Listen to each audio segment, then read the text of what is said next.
December 9th, 2020. My name is Christopher Saunders, and this is a special edition Connecticut Coaches Roundtable. We've done basketball quite a bit, but now I got to get my guys back from the football side, and I'm pleased to have both coaches who have been on in the past. Actually, when this podcast first began, first I'll start off with the big guy himself, Jenkins from Bunnell. Great to have you back on, man. Thank you for having me, Chris. And also can't forget about also another big guy, but somebody who's very well respected amongst Granby, Coach Erik Shortell. Coach Shortell, great to have you back on. Hey, Chris, thanks again for having me. Appreciate it. No problem, guys. And I think first and foremost, I'll stay with Coach Shortell here. January 19th, when the date was announced as far as winter sports, I thought about basketball. I thought about the winter sports, but in the back of my mind, I thought about, wait, if they're pushing this back, this now starts to get into the sticky situation as far as what they promised a few months back when they canceled 11 on 11, that there will be an alternative, alternative, whatever you want to call it, as far as 11 on 11. What was your first thought when you saw that? Right. I mean, right away when I heard that, first thought was, how is this going to affect, this February football season when it's only a month away if they're starting, basically a month away if they're starting end of January. And how it affected, because most schools, especially Granby, Canton, were smaller schools. Our guys, a bunch play basketball, bunch do indoor track, and then on the flip side, almost everyone plays either baseball or lacrosse. So, when I heard that, it puts a lot of questions in my mind how they're going to fit this season in with pushing it back. It'll be interesting to see how they're going to work this. Oh, no, it will be. It's one of those things. I know Coach Jenkins, I know you, both Shortell and Jenkins, you guys have been up in front doing everything you can to help not just your program, but the players itself. And Coach Jenkins, I'll come to you here. When you heard about the day, I know how big you are as far as within the community. I've had you on, when I had you on before, you were telling me how you went to basketball games. You were trying to do everything to get your face out there. And when you heard this about potentially the winter sports now affecting the football side, your bread and butter, your main thing, how did you feel? I knew it was going to put us in a tight situation. And again, as football coaches, having to make a tough decision. You have to think about safety. Is it safe to play a physical season with, 2 days between the winter season and then have my kids who play lacrosse go play another physical season with, an overlapping week? It puts me in a bind. Are we going to compromise safety for getting a couple games? How is it going to work? And, my first thing was, when are we going to get a plan, right? I think we found out in the fall, when we kicked the can down the road, we weren't able to prepare to make the changes that we wanted to change. Now we have the time and we're not learning from that same mistake. And we're not planning ahead of time about what ifs and what could we do, And so for me, it was, another waiting game. I really wanted to see, okay, what is leadership going to do? Are we going to make the same mistake twice? Or are we going to come up with an answer so the educated and awesome coaches we have in this state can come up with a solution like we saw teams do down in Fairfield County and other places? Coach, I couldn't agree with you more. I've been on the forefront as far as saying, you know what, if the CIC felt like this was not going to be an option, and I think they kind of shot themselves in the foot by promising that you guys were going to have a season, knowing that where they put it was right when the cases were going to rise. And I've been saying now, and I tweeted this out last week, I think it was like Saturday or Sunday. I said, if there's not going to be, a season, there needs to be a way for coaches to be able to work with players. So then that way, not just they keep them on the path of being able to be prepared for the sport, football, basketball, whatever, but also too, so you guys can stay with them. And Coach Jenkins, I'll stay with you here. I know how big you are with the young men in your program. And I know some of them have not come up in the best households, but having you there helps them stay in the right path. Yeah, I mean, that's the worst part for me. If my kids aren't with me, where are they going to be? And so me and my staff have done a good job on making sure we are connecting with them daily, whether it's through our Remind app, whether it's through, a drive by the house saying hello, checking in on their classrooms. It has been imperative just to make sure these kids have something. And that's what brought me back to the bad memory of what the CIAC did. My program is built off trust. My kids trust me, and I've built that really early on with my program, that Coach Jenkins will always be there for you. Well, the CIC questioned that for my kids because the first day I'm saying, hey, no, we're good. It's just a week. Now, hey guys, hey, we're taking a 2-week break, but we'll be back and we're going to play. Hey, the CIAC said we're going to play. We're good, guys. Get ready to go. And then I keep having to come back and say, guys, I'm sorry, but we can't. Guys, I'm sorry, we can't. So now I started having young players saying, well, can we trust Coach Todd? Is he telling us the truth? You know, they're young kids. They're not knowing. Now, obviously, in my position, I can go back and we can rebuild that and understand that that's not me. But they made, liars of us all, because all of us, I believe, were telling our kids, like, hey, it's going to work out. Work hard. Come here every day. Sweat. Run. Do these workouts. It's going to pay off. I promise it's going to pay off. And it didn't. And then when we, in my position where, we're a different demographic than Fairfield County, right? We're the last stop in Fairfield County. Well, then they want to know why some of their peers in these affluent towns can play and why they can't, or why their families can't afford $750 to play and they can't. And what it did is it showed the gap within communities.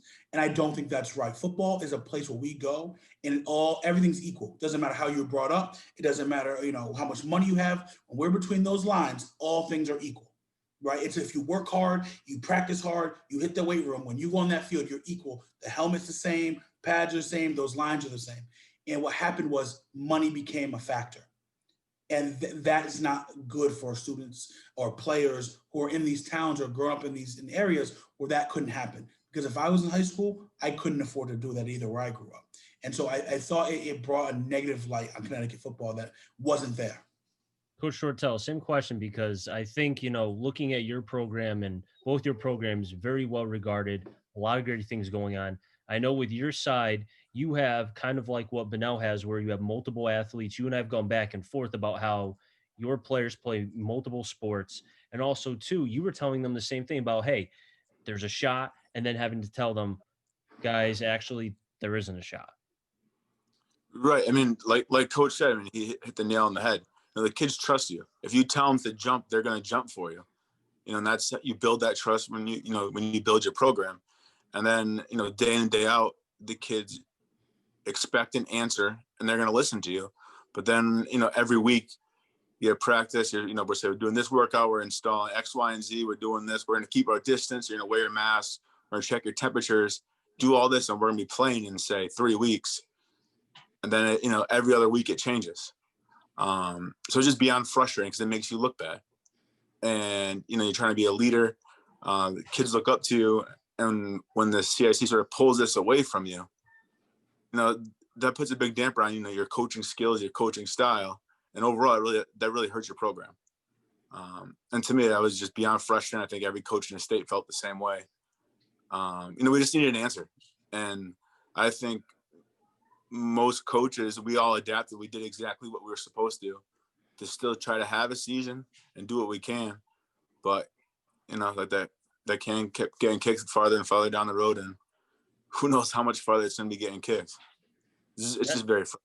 And that's the worst part about it too. We don't know how many times they're going to continue on kicking this can. And it's not only affecting the coaches. I mean, way back in, I don't know, maybe like October-ish, like mid-October, I had Coach Bruin on when I was doing these roundtables. He told me, guys, and I don't know if you guys watched the interview, he slept 4 hours in like a 2-3 day period. He was not sleeping because the amount of stress, and I'm sure you guys can share that as well, because you're not, you're concerned about your families with the virus. Then you're worried about your jobs. Then you're worried about coaching. And then you're worried about the players. You have so much on your plate. And I'll stay with Coach Shortell here. I feel like it's a dumb question, but like, how are you dealing with that? Because I don't know if I could do that. I mean, it's like what I tell my kids, you have to stay positive. We're going to deal with the cards we're dealt. If it's a crappy hand, let's try to make it as good as we can. And I think nowadays you have to keep that attitude, or you're just going to be miserable all the time. And nowadays, unfortunately, there's not a lot of positive if you keep that mindset. So I just keep preaching that. And I think, and the big thing is that the coaching staff is positive. They're going to help keep the kids positive. And that was the big thing that, I was preaching to my staff when we still had, these practices and these pods staying 6 feet away. Be positive. Even though we don't know what the future is, pretend we're playing next week. And I think the kids fed off that, and I think that helped. I guess that's the easiest way to say it, is just, being positive. in a time that's hard to be. Coach Jenkins, I mean, same question for you. I know you're passionate, you're hardworking, your energy is as high as I've ever seen, and I can only imagine what you were saying to your players.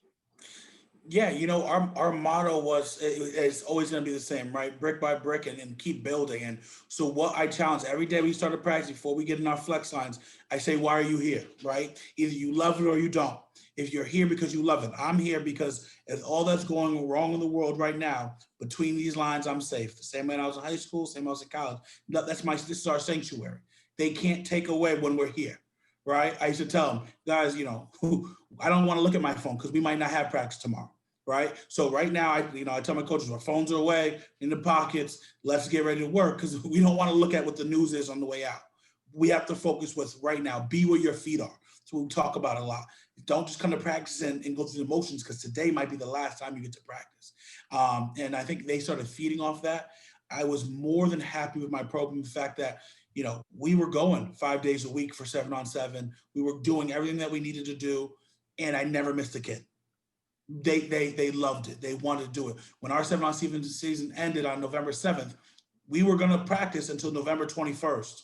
The last day they said we could practice. Why? Because we love it, and that's what we're doing. And that part is I think the most important. And it's scary because Connecticut football was on the uptrend. You talk about scholarship football players coming out, the talented of the teams, competitive playoffs. Connecticut it was really on a growth pattern. And I'm afraid that this is going to put a little bit of a dent, because you're talking about 365 days of not playing a real CIAC event where teams are going to look different, right? The team that you thought you knew a year ago, we might not play till next fall. That's almost 2 years since you've seen that program play. Different offense, different defense, different staff. It's Connecticut football is going to look different. People are going to be I'm going to have to rely on upcoming juniors who I've never seen play varsity football yet, right? I'm going to have to rely on some sophomores who never got to play freshman football. So it's kind of putting people back a little bit. And like I had a meeting yesterday with my sophomores and my freshmen, and I told them, you guys are going to, at the end of this, if you do the work now, you're going to be in the most peculiar situation that anyone's ever been in, because you missed a season. What are you going to do instead of saying, hey, COVID hit when I was in high school? Are you going to give up and give that excuse, or are you going to grind more because you're down a season? And so, we put it as a challenge, and, we always like to be the underdogs, and we'll take that. Coach Jenkins, I'm glad you mentioned the fact of the uptick with football before COVID, because I think there was a lot of things that were going up in the world as far as before the virus, and ever since it's hit, businesses have been lost, people have lost their jobs, so many things have been lost. And particularly, and this is something that I've asked a lot of people, and I really haven't gotten an answer to it. And I'm going to ask both of you. I'll start with Coach Jenkins here. High school football, as far as Connecticut was concerned, was continuing going up, and now we've seen the effects. Do you think, because of the virus and other factors as well, do you think that this could have a lasting effect for the next 5 to 10 years as far as high school football is concerned? I don't think it's going to have a lasting effect. I think the quality of coaches in this state are the reason why the uptick has kind of happened. So we will reload. We will get back to where we need to be.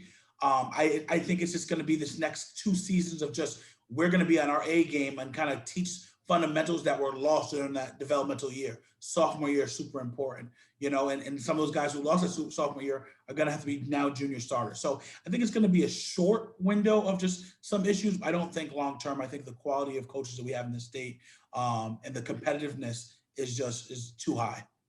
Coach Shortell, do you agree with Coach Jenkins about the fundamental side maybe kind of lagging behind just because of not being on the field, but everything else, because of the quality of coaches, should stay in place? Absolutely. I mean, I strongly agree with that. I mean, I think, our summer camps, when you start up in August, are going to start slower than what we're used to, just because, it's going to be almost, if we play next fall, it's almost 2 years of, not all your basic rules, of just anything in football. I mean, you never do that when you're playing any other sport.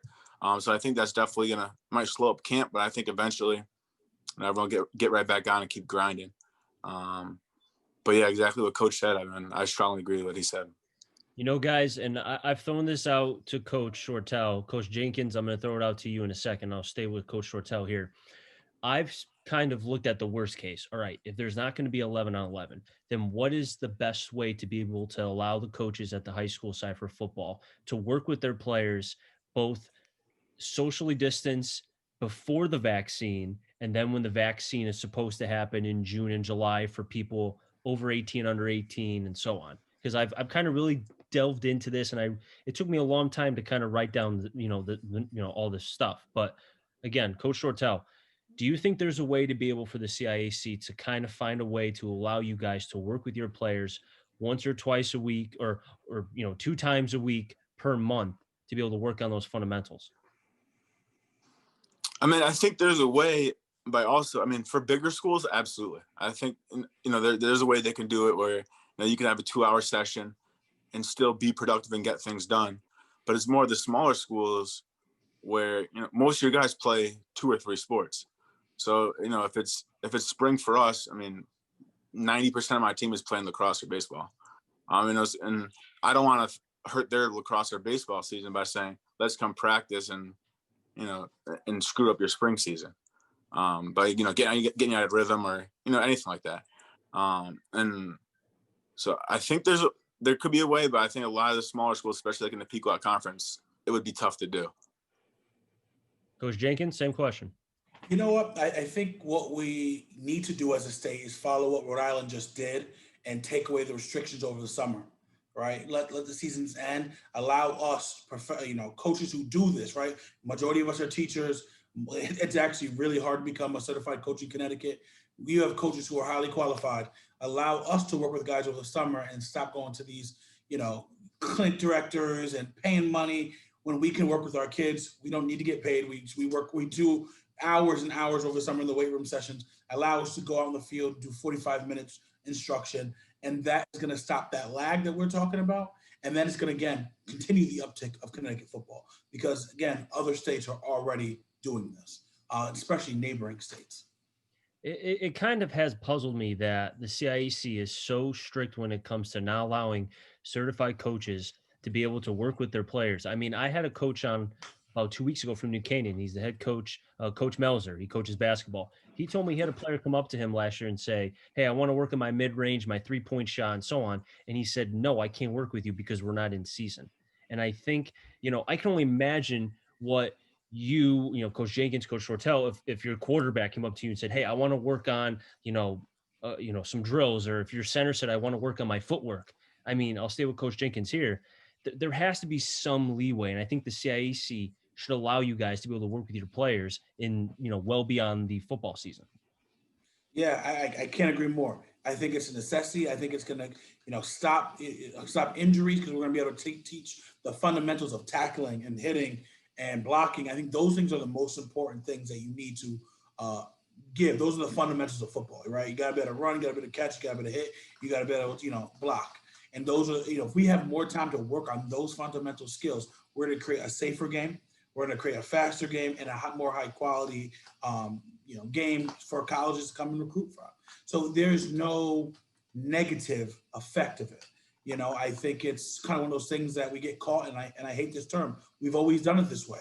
And I think we're getting caught in that. And that is a dangerous term to have no matter what you're doing. And I think we're getting to the point where it's like we have to, put up or shut up, and I think it's time to do it. Coach Shortell, I think if 2020 has showed us anything is that change is sometimes not bad. And I think if the CIAC wants to repair the damage from the fall, particularly with players and coaches in football in particular, because that's why we're here, I think the best way, and I'm not saying to have this plan, if they did throw out a plan, to have it be the next 5 to 10 years, but try it for the, next season or this offseason, whatever you want to call it. Just try it and see. And that way, okay, this worked, this didn't work. Let's try to maneuver and find a way. Coach Shortell? Yeah, no, I mean, I absolutely agree with that. I think that would be huge. Even if they made a slow process where you can only do 1 day a week and then, 2 days, 3 weeks later, or up the time, anything like that would be very, very beneficial for everyone. For like what Coach said, from, safety. I mean, that's one of the biggest things everyone preaches, safety. and this overall whole competitiveness of football in Connecticut, I think we'll see a huge uptick if we had more time to be able to coach our guys. Coach Jenkins, now my plan that I sent to Coach Shortell was that you allow the players and coaches be able to work with each other. Obviously, before the vaccine, because it's not going to be until June. It would be from May. It'd be May all the way to June, about 2 weeks per month.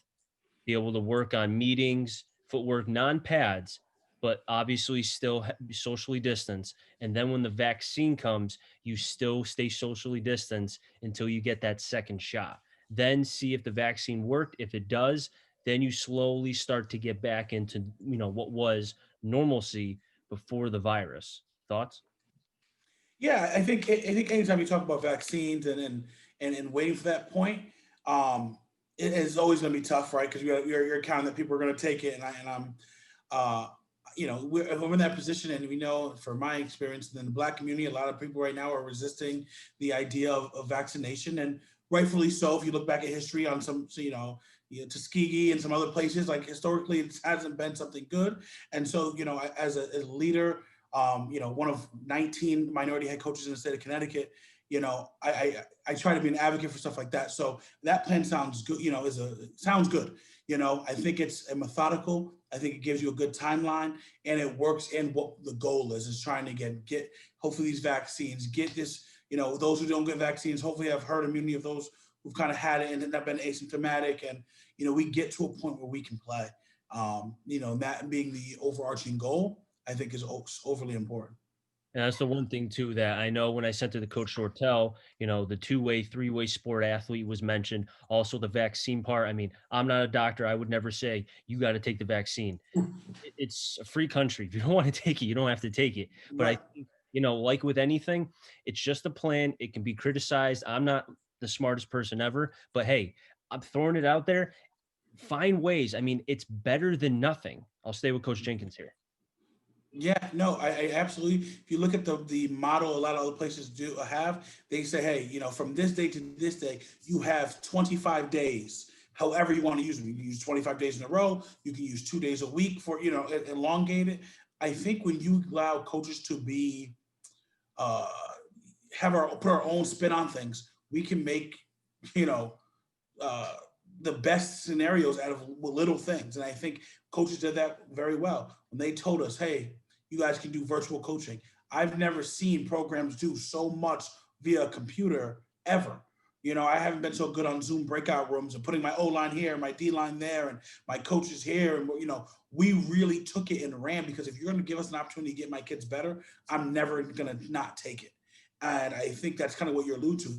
Give us the time to get better and do it safely. Whether you have to do it online or do it with pods of 10, we followed every rule. We'll do it any way you want us to do it. And sometimes, over the summer, we had 80 kids come in every day. We had me and my coordinators, we were there for 6 hours a day, just doing small cohorts, making sure the quality of each cohort was correct, because that's just what we want to do. We want to make sure that the small details are being followed. And that's what I'm willing to do. And I think that's what every coach in the state really wants to do. We have dedicated coaches who don't do this for a lot of money. I don't know about Granby, but my stipend's not enough to, feed me for a year. So I don't do this for the money. I put my 90% of it back into the program. We want to just coach our kids, and it's not just about football. It's about life. It's about grades. It's about taking that golden ticket of football and moving on. And I think that's what the kids are lacking in this class, the senior class especially, and I feel for them. If anything has happened as far as hopefully when this virus, hopefully sooner rather than later ends, I think that coaches and people who thought, oh, I like to bash coaches before the virus, maybe we'll take it easy on them, knowing how much they mean to programs, to parents, to especially the players in particular, because they're helping the young men and women prepare themselves, even if they're not going to college to play the sport, just prepare them for whatever their next door that it's going to be in their future. And I'll go to Coach Shortell here, just looking at kind of all the roadblocks that, your program in particular has dealt with as far as with this virus and just not, the unknown, you know, how much credit do you give the fact to both your staff and the players sticking with it and saying, like, you know what, I don't care if we don't have a decision. We're going to keep going until they take us, until they rip us off the field and say we can't practice? Yeah, I mean, just what these, from the senior class, down to the freshman class, what they've had to deal with is just absolutely crazy. From last fall with Triple E and the mosquitoes, to moving practice around in games, you have to leave the field by 4 p.m. sharp, or you turn into a zombie by the mosquitoes or whatever it was. Then the basketball playoffs get cut right away, and then no spring sports, and then go to this fall, and there's no fall sports, as of right now. Now winter's getting pushed. Just what these kids have been gone through, and still, staying positive, still working hard, still doing their workouts, still getting their gains, and doing well in school. I mean, it's just beyond impressive. And I think these kids, when they grow up now, this is going to make them be that much more, productive and help out society. I would. Oh, sorry, Coach Shortell. Yeah, continue. go ahead. Oh, you're good. Continue. And I was going to say, and just what the coaches have done throughout, from my staff, I think through all staffs throughout the state, just going above and beyond to help out the kids. Everyone's a little different. Some kids need extra help. It's just really impressive. And, I think it's going to make just these kids that much stronger when they get older. And it's going to, I think it's really going to help them out. Even though right now it seems, it's tough. But the long run, it's going to help. I'll stay with Coach Shortell here. Just looking at it from a macro level, when things are eventually, hopefully we turn the page and we're back to somewhat normalcy again. Do you feel like that in some ways you're going to have to, at least from the mental side, because we know how much that this has affected kids? I mean, I just saw something a couple hours ago that a football player, I didn't see the state, he committed suicide because of the fact of he was isolation, lonely. We're seeing the death rate in elderly increasing because they're isolated. They're not around people. They feel like, they're, the routine of every day is gone. So do you think that there's going to have to be that sense of where you're going to have to be Dr. Shortell and have to be a psychiatrist and try to help them a little bit? Yeah, I mean, absolutely. I mean, and that's what football is all about: camaraderie, team. Football is the greatest team sport, and not being able to be a team for almost a year, being groups here and looking at each other, through Zoom and just videos. I think it's going to take a little bit of time, but as soon as you get back together as a team and get right back into the flow of things, and I can't wait. I miss it, and I think the kids will jump right back on, and we'll be all right. Coach Jenkins, same question. Final thought. Yeah, no, I think when we get there and we're back, I think it's going to be like riding a bike. We're going to get back on it. And I think that in Bunnell's perspective, it's because our AD, Wayne Throw, our principal, Nancy Dowling, they have maintained that this is important. They understand athletics is important. They check on the kids just as much as I check on the kids. And it takes a village. And I feel our village is really strong.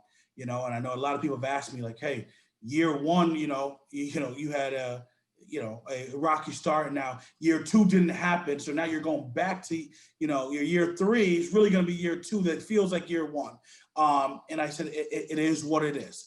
I'm in this for the long haul. And like I said, our motto of brick by brick is we're just going to keep on building. So it's just a roadblock we're going to jump on over, and we're going to keep on rolling.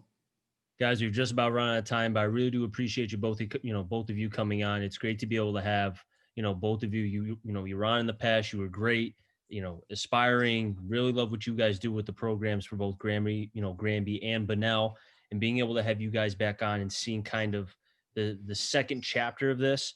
And I said this before when I had both of you on, I'll say it again.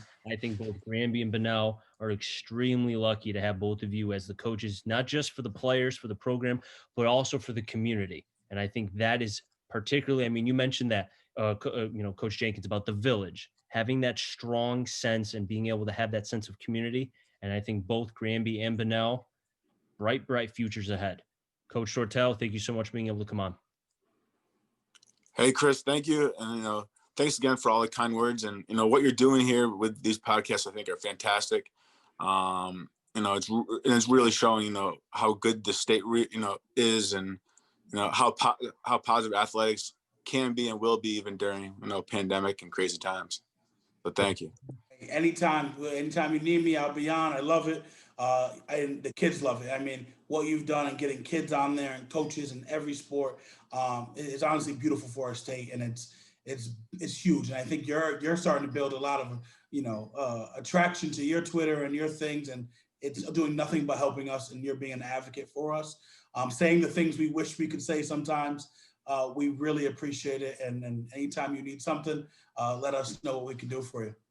Guys, I really do appreciate the kind words. It means a lot. I don't do it for myself. I do it because I played the sports in high school. I understand and can only imagine what the kids were going through, what the coaches were going through. And I felt like as a broadcaster and a media person, if I'm not broadcasting games and I'm just sitting on my butt, like I want to do something. I want to help. So you know what? Being able to help out the players and the coaches in my own state, and because that's another thing too. I was tired of hearing about how Connecticut didn't have talent, how they weren't good in football, they weren't good in this. And I was like, you know what? Time to change it, because I felt like there's so much. I tweeted this out, what was it, 2 days ago? I felt like Connecticut is an oil rink just waiting to get drilled. And I feel like there's so much talent here, guys. And Yep, hopefully one day people will realize it outside Connecticut, you know? absolutely.